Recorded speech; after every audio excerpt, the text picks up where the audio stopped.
Hello, wonderful listeners of Sci-Fi stories. As many of you know, YouTube recently demonetized our channel, leaving us without the budget to keep operating. If you enjoy today's story, please consider supporting us with just $1 so our team can cover their living expenses and keep bringing these adventures to life. You can support us by scanning the QR code on your screen or by clicking the donation link in the description and comments below. The quantum lattice glass was designed to withstand a direct orbital strike, yet it splintered like cheap ice, as elite extraterrestrial scholars collapsed all around him, clutching their skulls in agony. The lone human in the room simply adjusted his headphones. He was too busy feeling the drop of an underground bass track to notice the galaxy's most feared apex predator staring directly at him. The anomalous entity biology lecture hall at the Obsidian Rim Academy was less of a classroom and more of a maximum security fortress. Every surface was sterilized and gleaming, composed of hyper-dense polyalloy metals and reinforced with thick layers of quantum-toughened containment glass. The atmospheric regulators hummed with a sterile, suffocating precision, filtering out even the slightest biological impurity. The students who occupied the tiered seating reflected this extreme caution. Hailing from a dozen advanced biological clades, nearly every extraterrestrial scholar was outfitted with heavy-duty medical gear. Pliant aquatic species wore rhythmic cardiological stabilizers strapped tightly to their chests. Highly evolved telepaths from the inner core systems had neuro-damping psychic shields clamped directly to their temples. Survival in this course required extreme physiological fortitude, not just academic brilliance. Hovering at the center of the containment pit was Professor Zelnara. The professor was not a biological organism in the traditional sense, but a sentient, floating crystalline entity composed of glowing prismatic shards. Zelnara pulsed with a cold blue light as it delivered the day's lecture, its voice translating directly into the neural implants of the terrified students. Today, we examine the vortex stalker, colloquially known as the void predator. Zelnara resonated, the light within its facets turning an ominous shade of violet. This organism represents the absolute pinnacle of neuropredatory evolution. It does not hunt with fangs or claws, though it possesses them. Instead, it hunts via sympathetic fear resonance. The stalker projects a localized disruption field that forcibly binds to the amygdala and central nervous system of its prey. It induces a cascading parasympathetic overload. In simple terms, it forces your own brain to release lethal doses of stressed neurochemicals until your cardiovascular system violently ruptures from sheer, unadulterated terror. In the third row, completely detached from the suffocating tension of the room, sat Forrest Burroughs. As the Academy's sole exchange student from Earth, Forrest was a glaring anomaly. In a sea of gleaming biometric suits and sterile exoskeletons, he wore a faded, vintage wool coat with frayed sleeves. His posture was offensively casual, with his chin heavily propped onto his palm. Forrest was staring blankly at the containment pit. A pair of antiquated bone conduction headphones gripped his temples. His worn combat boot tapped steadily against the metal grating of the floor, keeping time with a sluggish, incredibly heavy electronic bass track. The low-frequency vibrations were purely recreational for him, a small slice of home to drown out the sterile, highly anxious hum of alien technology. The rhythmic thumping of his boot echoed sharply in the silent hall. Professor Zelnara halted its lecture. Its crystalline shards expanded sharply in irritation. Student Burroughs, must you generate those rhythmic mechanical shockwaves? Your kinetic disturbances are causing sensory static in the aquatic students. Forrest blinked, snapping out of his musical trance. He sat up slightly and scratched the back of his neck with a sheepish grin. My bad, Professor. I will keep it down. He reached up and tapped the side of his device, cutting off the faint acoustic bleed. However, he kept the bone conduction pads pressed firmly against his jawbone, letting the heavy, rolling sub-bass vibrate directly into his skull. It was a grounding mechanism, a simple human comfort in a profoundly uncomfortable galaxy. "Focus your attention, students!" Zelnara commanded, floating higher above the pit. "The subject is being elevated from the maximum security holding sublevel now." Heavy hydraulic locks disengaged with a deafening thud. A massive electrostatic cage slowly rose from the floor of the containment pit. The sheer gravitational weight of the creature inside made the polyalloy floor groan under the stress. It was a monstrous amalgamation of organic lethality and crystalline mutation, roughly the size of an Earth rhinoceros. The Vortex Stalker possessed 6 muscular, digitigrade legs that ended in cruel, obsidian-like talons. Its body resembled a sleek, midnight black panther, but thick, razor-sharp shards of purple crystal erupted from its spine and armored joints. Most terrifying of all was the thick, viscous black smoke continuously radiating from its dark scales. This was not normal smoke, but concentrated neurodisruptive energy, a visible manifestation of pure psychic static. The moment the cage locked into place, the nightmare began. The creature did not pace. It did not roar. It merely existed. Yet, a deafening crack echoed through the hall.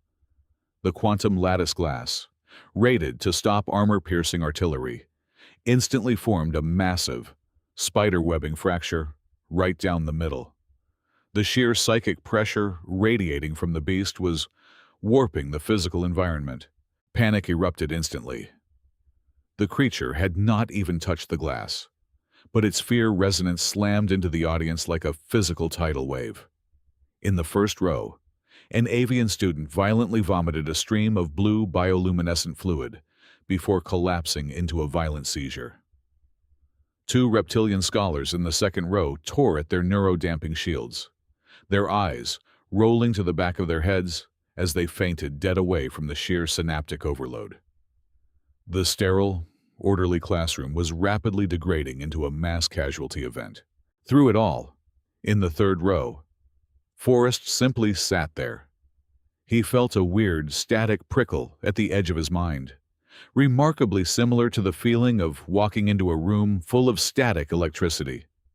But mostly, he was just annoyed that the sudden chaos of his fainting classmates was drowning out the best part of his bass drop.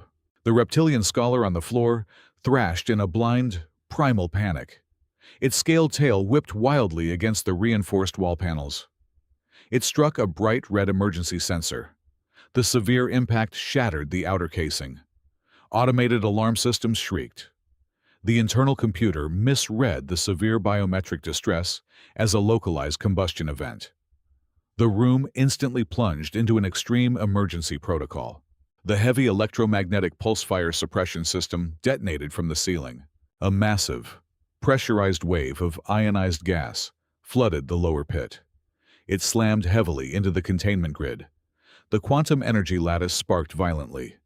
Blue arcs of rogue electricity lashed out across the room. Then came the sound.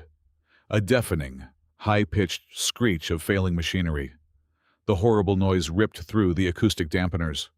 The primary generators short-circuited in a shower of sparks. The secondary backups fried instantly. The electrostatic cage flickered violently. It died. The impenetrable glass shattered into worthless scrap metal. The Void Predator was completely free. It stepped out of the smoking wreckage onto the polyalloy floor. It did not make a single sound. It opened its massive, razor-lined maw. It roared. No audio left its throat. Instead, a massive concussive shockwave of pure, weaponized terror exploded outward. It was an invisible wall of sheer force. It hit the terraced seating like a physical bomb. Heavy polyalloy desks crumpled into twisted shapes. Reinforced steel benches ripped directly from their heavy floor bolts. Students flew backward violently through the air. They slammed hard against the far walls. The sterile classroom descended into absolute hell. Total pandemonium broke loose instantly. Survival instincts overrode all logic and reason.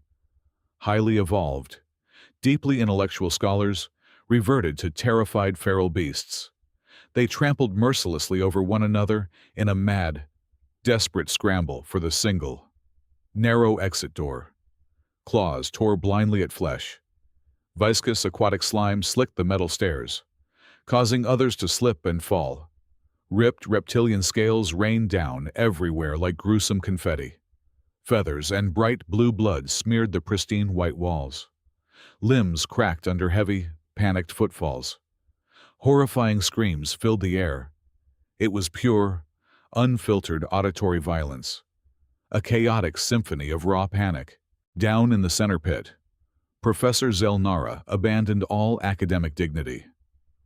The glowing crystalline entity instantly collapsed its floating shards inward. Its bright, authoritative blue light dimmed instantly to a dull gray. It shrank rapidly into a tight, dark cluster of minerals. The esteemed academic bolted straight under the heavy titanium instructional podium. It hid in the deep dark, trembling violently against the cold floor plating. Above the ruined pit, the beast completely ignored the fleeing masses. Easy prey scrambled right in front of its 6 muscular legs. Plump, defenseless scholars fell right beside its deadly talons. It did not strike them. It did not pounce. The swirling black neurostatic around its body whipped into a violent, uncontrolled frenzy. It turned its massive, armored head sharply away from the crowd. It locked onto a single, stationary target, sitting perfectly still in the third row. It lunged. The creature moved with terrifying, physics-defying speed. It bypassed the screaming aliens entirely. It bounded effortlessly over crushed desks. It leaped high over broken biometric scanners. Its heavy footfalls dented the reinforced stairwell with every step. It headed straight toward Forest Burrows. Around Forest, a violent electrostatic storm raged. Powerful magnetic fields warped the air. Metal screws floated upward from the broken desks, suspended in anti-gravity. The sheer psychic pressure flattened everything in its path. Gravity itself felt entirely sick and distorted. Yet Forrest did not run. He did not join the brutal stampede. He did not even flinch. The world around him was absolutely deafening. The frantic screaming of aliens, the blaring warning alarms, the horrible grinding of twisted metal. But inside his own mind, everything went incredibly quiet. Time seemed to slow down to an agonizing crawl. He calmly watched the apex predator of the cosmos barrel right toward him. He looked past the terrifying, lethal exterior. He watched its biomechanics very closely. The creature was not low to the ground. Its heavy shoulders were not hunched in a stealthy crawl. Its obsidian claws were not extended for a lethal kill strike. This was not a natural hunting posture. Forrest noticed the thick, purple crystal plates along its spine. They were vibrating violently. They spasmed and twitched with erratic, completely uncontrolled jolts. The dense black smoke pouring from its scales was not a coordinated weapon. It was an organic exhaust system completely failing to vent. The beast was not hunting at all. It was drowning in a catastrophic sensory overload. Forrest reached up slowly. He grabbed the thick bone conduction headphones gripping his temples. He pulled them down tightly around his neck. The heavy, comforting bass track vanished completely from his jawbone. The real, terrifying world rushed back in instantly. The colossal beast slammed to a sudden halt. It froze exactly half a meter away from Forrest. The immense physical impact of its sudden stop cracked the solid floor plating deeply beneath its 6 feet. Its massive, monstrous head lowered slowly, right to his eye level. Up close, the sheer scale of the creature was suffocating. The jagged, raw energy radiating from its fangs illuminated Forrest's calm face in a sickly, violent purple glow. The thin air tasted heavily of copper and burnt ozone. Its jaws opened incredibly wide. Pure, highly concentrated neural destruction gathered rapidly in the back of its throat. The heavy black static swirled into a dense, deadly singularity. It was fully primed. It was entirely ready to unleash a point-blank wave of absolute cognitive death directly into the human's unprotected face. The lethal concentration of psychic energy gathered in the back of the creature's throat, illuminating the ruined lecture hall in a horrifying violet glare. Any other sentient being in the known universe would have experienced immediate cardiac rupture. Forrest Burroughs, however, simply leaned forward. He did not cower. He did not raise his arms in a futile, defensive guard. Instead, the human took one deliberate, measured step toward the gaping maw of absolute destruction. As he crossed that final distance, Forrest felt the raw, telepathic frequency wash over him. Because human neurobiology was famously dense, lacking the hyperconductive telepathic nodes of higher-tier species, the attack did not register as mortal terror. To Forrest, the psychic shockwave felt exactly like a scrambled, frantic radio broadcast. It was not a calculated strike of a hunter. It was a chaotic, uncontrolled broadcast of sheer panic. The erratic pulsing of the beast's crystalline spines, the violent flinching of its 6 legs, the way its eyes darted wildly without focusing on a target. It all painted a very familiar picture. Forrest had seen this exact behavior before, back on Earth, every single 4th of July. His childhood golden retriever used to wedge herself under the living room sofa, shaking violently, completely overwhelmed by the explosive sounds of fireworks. The apex predator of the cosmos was not preparing to feed. It was having a massive, debilitating panic attack, moving with a slow, highly telegraphed calmness. Forrest raised his hands. He held his antiquated bone conduction headphones out in front of him. The device was still powered on, pumping out a heavy, incredibly sluggish electronic bass track. He bypassed the jagged, razor-sharp fangs entirely. With a gentle but firm motion, Forrest pressed the dual vibrating pads of the headphones directly against the thickest, most volatile cluster of purple crystals on the center of the monster's forehead. The physical contact sparked an immediate, spectacular chain reaction. The creature's neural disruption waves were highly complex, multidimensional frequencies designed to sever synaptic pathways. But the music, vibrating from the headset, was profoundly primitive. It was just raw, mechanical kinetic energy, a heavy, rhythmic, unapologetic 4x4 beat. Thump, thump, thump. The blunt, physical vibration of the human baseline slammed directly into the alien's hypersensitive cranial core. It acted as an acoustic anchor. The steady, repetitive mechanical shock waves forcibly synchronized with the chaotic psychic static. In an instant of pure, accidental biophysics, the primitive human sound completely phase-canceled the cosmic disruption field. The blinding violet light at the back of the beast's throat flickered and died out.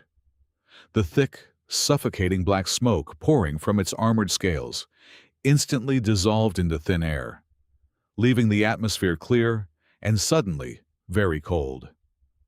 The immense, muscular tension gripping the creature's body vanished, its 6 sets of claws unclenched.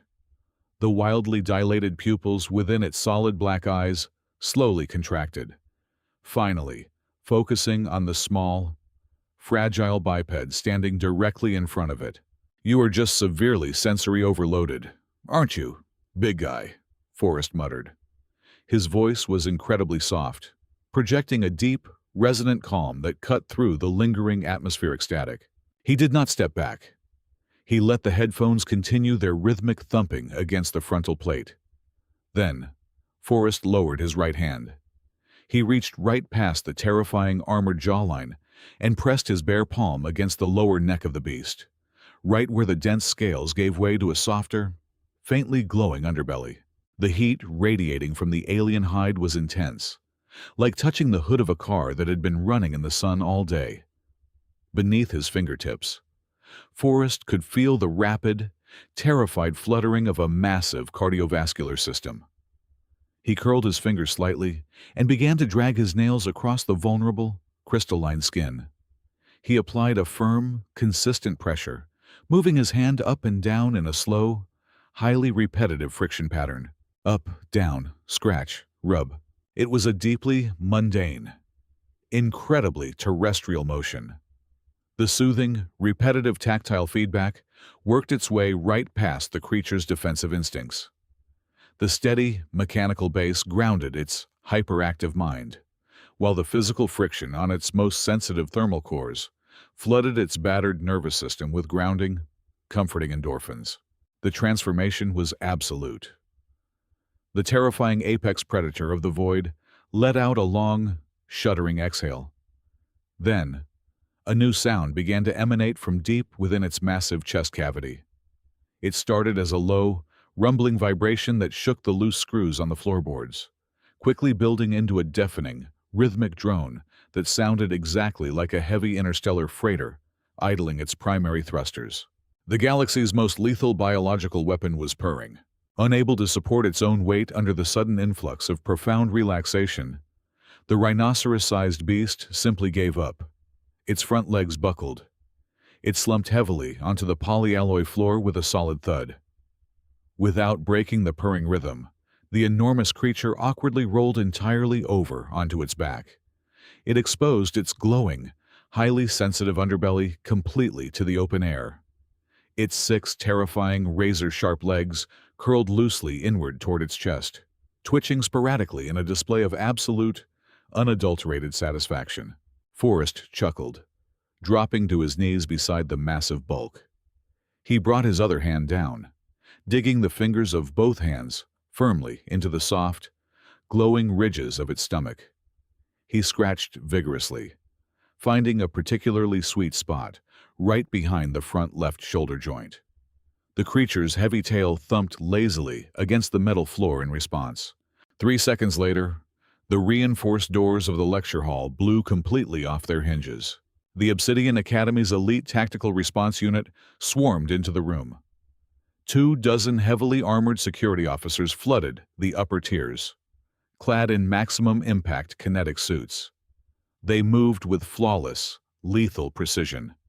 High-capacity plasma rifles and heavy particle cannons were instantly raised, their bright red laser sights cutting through the dusty air to paint a grid of targeting lasers across the center pit.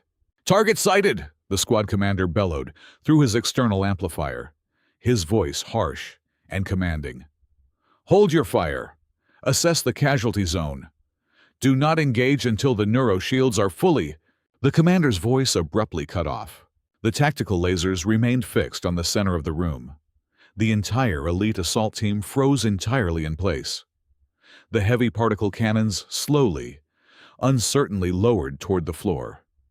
Behind the dark visors of their combat helmets, 24 highly trained operatives experienced a total cognitive failure. Down in the wreckage of the containment pit, surrounded by shattered quantum glass and the unconscious bodies of the galaxy's brightest minds, sat the human exchange student. Forrest Burroughs was vigorously rubbing the exposed, glowing belly of the vortex stalker with both hands. "Who is a good boy?" Forrest cooed warmly, scratching vigorously behind a cluster of lethal purple spikes, while the massive alien death machine happily kicked its back leg in the air. "Yes, you are. You are a very good, very scary void puppy." The Level 5 interrogation room was painted a blinding, sterile white, designed specifically to induce psychological compliance. Forrest Burroughs sat slumped in a rigidly bolted Durasteel chair, nursing a cup of lukewarm, synthesized nutrient sludge that tasted faintly of wet cardboard. Across the heavy interrogation table sat a tribunal of 3 intergalactic Union commissioners, each representing the absolute pinnacle of cosmic bureaucracy. The lead interrogator, a towering insectoid with a gleaming carapace, adorned in ridiculous ceremonial sashes, slammed a glowing datapad onto the table. "We will ask you one final time. Terran," the insectoid hissed, its mandibles clicking sharply. "How long has your homeworld been secretly developing the mechanized hypnotic bioweapon you deployed today?" Forrest let out a long, exhausted sigh and rubbed the bridge of his nose. "For the 10th time, it is not a bioweapon. It is called a belly rub." The second commissioner, A gelatinous aquatic entity squeezed into a highly restrictive environmental suit, bubbled furiously. Do not attempt to deceive this tribunal. We have analyzed the security footage frame by frame. You utilized a focused, low-frequency acoustic assault device to shatter the psychic defenses of the entity. You then followed up with a highly specific, rhythmic epidermal friction technique to subjugate its central nervous system. It is a pair of headphones, Forrest replied, gesturing tiredly to the confiscated equipment sitting in an evidence bag on the table. And I literally just scratched its stomach. Look, you guys are overthinking this entirely. Your so-called apex predator has a nervous system that acts like a giant, highly conductive antenna. Do you have any idea how loud this space station is to something like that? The atmospheric scrubbers, the quantum generators, the artificial gravity hum. The poor thing was completely overwhelmed by sensory input. It was having a panic attack. The third commissioner, a severe humanoid with 6 completely unblinking eyes, leaned forward. Explain this concept of a panic attack. It means it was terrified, Forrest said, speaking slowly, as if addressing toddlers. The bass track from my music simply provided a single, predictable kinetic rhythm. It gave its brain a grounding anchor, something steady to focus on instead of the chaotic noise of the academy. The physical touch, the belly rub, just stimulated the release of calming endorphins. We do the exact same thing on Earth for dogs and cats when they get too scared of loud noises. It is basic animal empathy. The 3 commissioners exchanged a long, deeply condescending look. The insectoid clicked its mandibles in a gesture of absolute mockery. Animal empathy, the insectoid scoffed. A truly primitive Terran concept. You project your fragile emotional constructs onto a creature of pure, cosmic violence. Your ignorance is almost amusing, Student Burroughs, but it does not excuse your interference. The gelatinous commissioner manipulated a control panel, bringing up a highly classified holographic dossier in the center of the table. You believe you have tamed a wild, rogue beast. You are incredibly mistaken. The Vortex stalker in question is not a wild terror. It is a highly lucrative, heavily sanctioned asset. The Academy purchased it through private acquisition channels for extensive weaponization research. Forrest squinted at the glowing holographic text. He was not a stellar biologist, but he could read basic diagnostic charts. He saw the bone density scans, the incomplete crystalline formations along the creature's spine, and the overall cellular immaturity highlighted in the report. A cold knot of realization formed in his stomach. Wait a minute. These growth charts. This is not a fully grown predator. Of course not, the humanoid commissioner stated proudly. A mature specimen is entirely uncontainable. This particular asset was harvested from a nesting ground within the dark nebula just 3 weeks ago. It is, in your primitive terrestrial terms, an infant. Forrest felt his blood run entirely cold, rapidly replaced by a surging, white-hot anger. He slammed his fists down on the interrogation table, startling the 3 bureaucrats.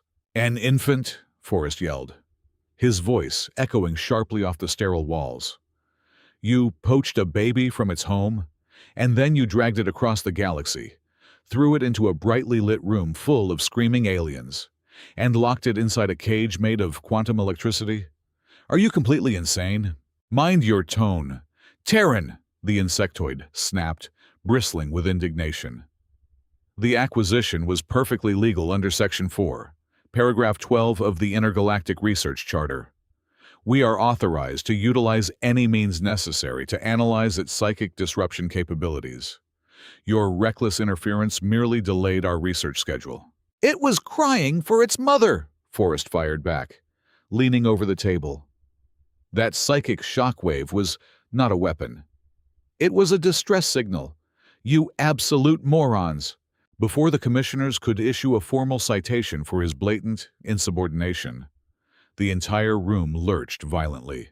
It was not a small tremor.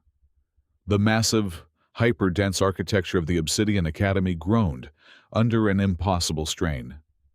The synthesized coffee cup on the table tipped over, spilling brown sludge everywhere.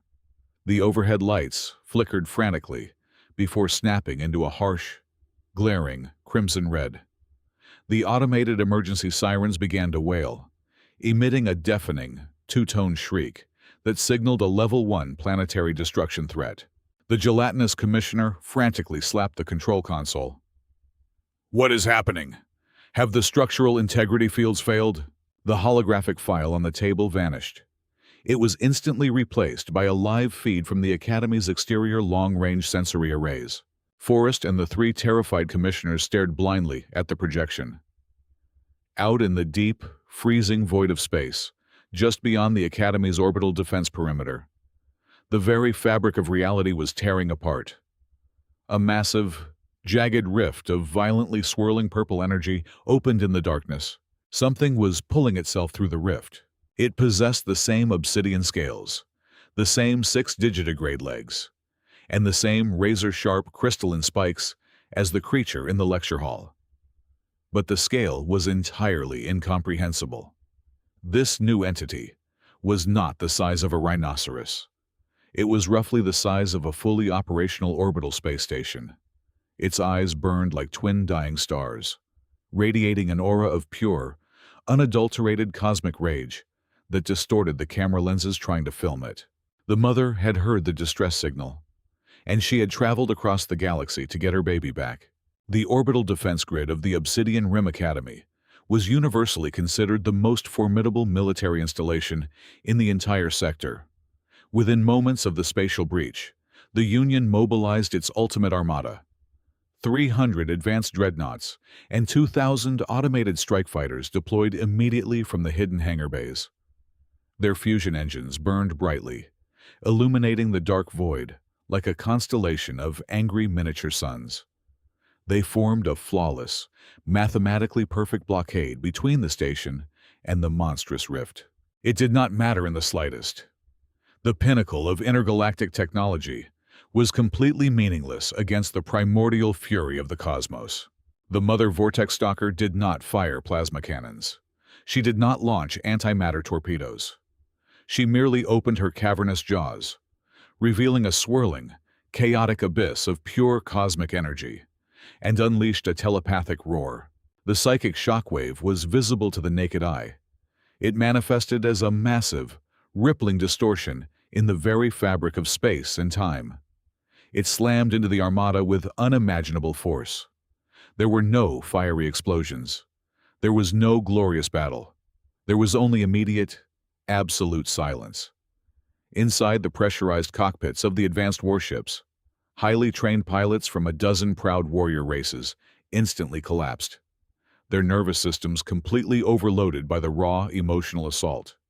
Advanced targeting computers sparked, glitched, and died, overwhelmed by the sheer bioelectric interference. The dreadnoughts lost all power, drifting aimlessly in the void, crashing heavily into one another like dead metal husks. The telepathic tsunami continued onward, slamming directly into the Academy itself. Massive titanium bulkheads groaned and fractured under the immense pressure.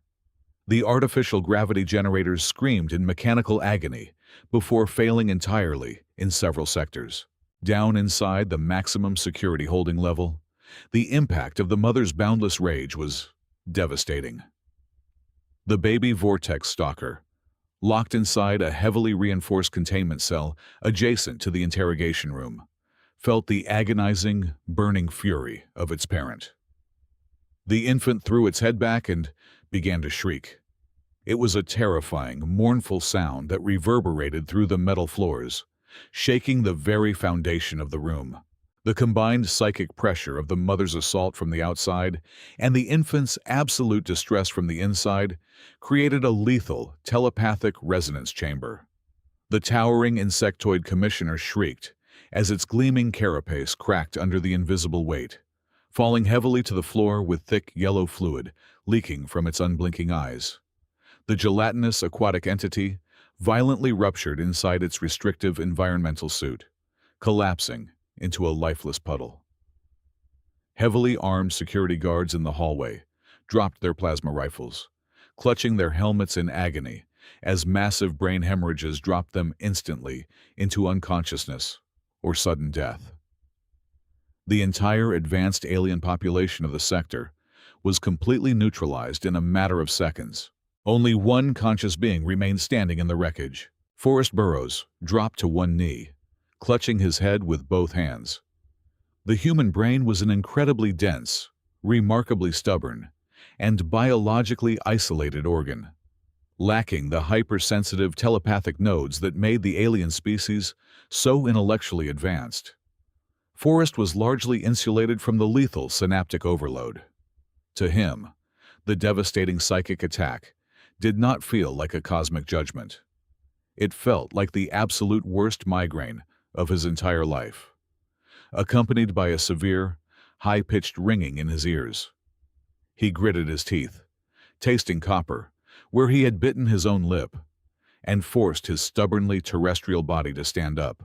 He looked around the ruined interrogation room. The majestic commissioners were incapacitated on the floor.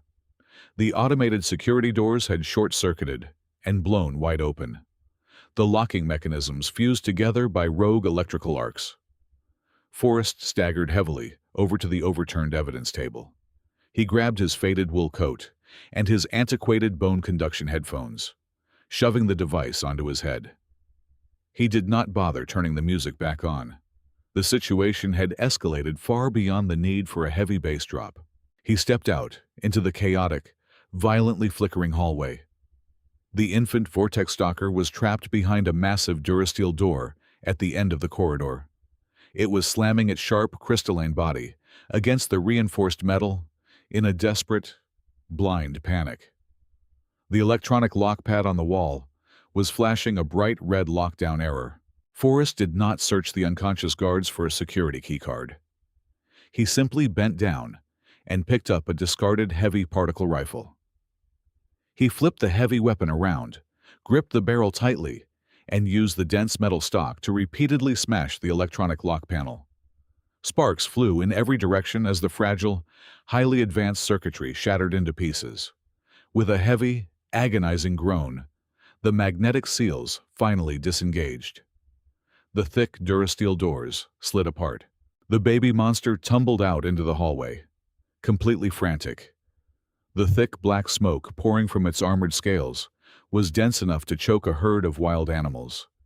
But as soon as its wild, dark eyes locked onto the human standing there, it froze entirely in place. It recognized the strange, fragile creature that had provided the comforting friction. It let out a desperate, whining vibration that rattled Forrest's teeth. "I know, buddy. I know," Forrest rasped, coughing heavily through the static-charged air. "Your mom is really mad. Let us go calm her down." Forrest did not stop to think about the absolute absurdity of his next action. He simply acted on pure, illogical human instinct. He ran forward, reached out, and grabbed the thick, jagged purple crystals protruding from the beast's lower neck. With a loud grunt of physical effort, he hauled himself up onto the creature's broad, heavily armored back. A dying security guard bleeding on the floor reached out a trembling hand. "Terran, stop! You will be completely vaporized out there." Forrest ignored the warning entirely. He wrapped his arms tightly around the beast's neck, burying his face behind a large, crystalline cluster to shield his eyes. The infant did not buck him off. It did not try to bite him. Instead, a brilliant flash of violet energy rippled rapidly across its dark scales. The creature projected a localized kinetic shield, wrapping the fragile, insane human in a shimmering, protective bubble of telepathic energy. "Take me to her," Forrest commanded, pointing toward the exterior hangar bays. The infant did not need to be told twice. It launched itself down the corridor with terrifying, explosive speed. The ride was incredibly rough and chaotic. Forrest clung for dear life as the heavy beast bounded effortlessly over the bodies of fallen guards and tore violently through heavily damaged blast doors. They raced through the labyrinthine corridors of the dying academy, surrounded by blaring sirens and the terrifying sound of tearing metal. They burst outward into the main open space dock. The massive external force fields that normally protected the hangar from the vacuum of space had completely failed. The entire dock was completely open to the freezing, infinite void of deep space, held together only by the weakest emergency atmospheric retention fields. Forrest slid carefully off the creature's back.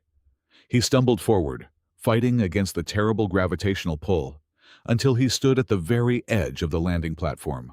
The sight before him was magnificent and utterly horrifying.